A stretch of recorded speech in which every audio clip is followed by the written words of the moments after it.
In the news this week, a politician is dropped for his socially conservative views, Pilgrim's progress is brought to the big screen, and a D-Day veteran points people to Jesus on live TV.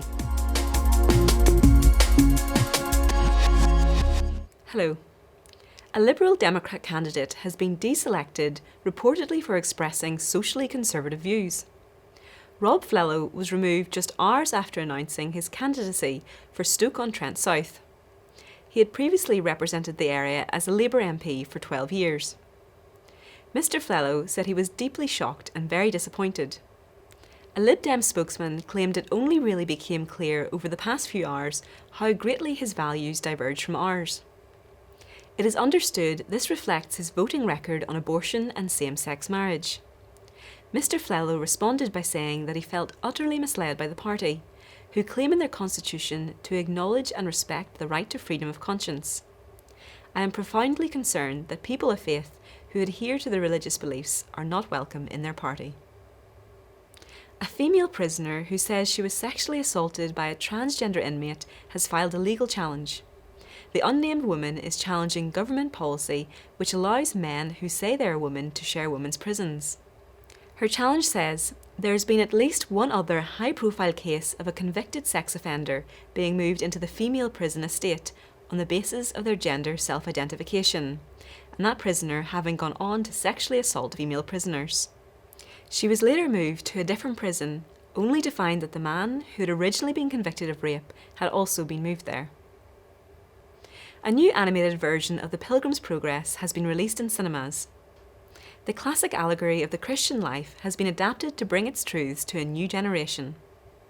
The cast features hymn writer Kristen Getty and Hollywood actor John Rhys-Davies, who provide the voices of the interpreter and evangelist. A mother told the producers that the story had moved her 11-year-old son to tears. It was the truth about Jesus' sacrifice and death on the cross for his sins that touched his heart. The movie made this truth even more clear to him. The PG-rated film was partly crowdfunded, and despite the low budget, producers hope it will be useful in evangelism. Nothing will I fear. I am on this journey for the King. Nothing will I fear. You will go no further. You're the light unto my path. And finally, a 94-year-old D-Day veteran has pointed people to Jesus on live BBC television. Harry Billings was interviewed following his efforts to raise money for a war memorial in Normandy, where he fought in 1944.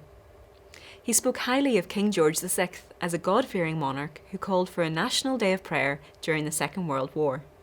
George VI was a kind man, an understanding man, and he used to have a day of prayer. It's a pity, really, we don't have a month of prayer because we've got so much to thank God for. They've got no time for God, and I don't think we shall ever come round. Turn back, O man, forswear thy foolish ways. We've been stupid. We're so clever we could blow one another up. But you don't love one another. That's the strongest thing on earth. Love is stronger than death, and he's coming back. Our Lord Jesus said he'd be back, and he will. Well, that's all for this week. For regular updates and information on all of our stories, plus much more, visit our website at christian.org.uk. Until next time, goodbye.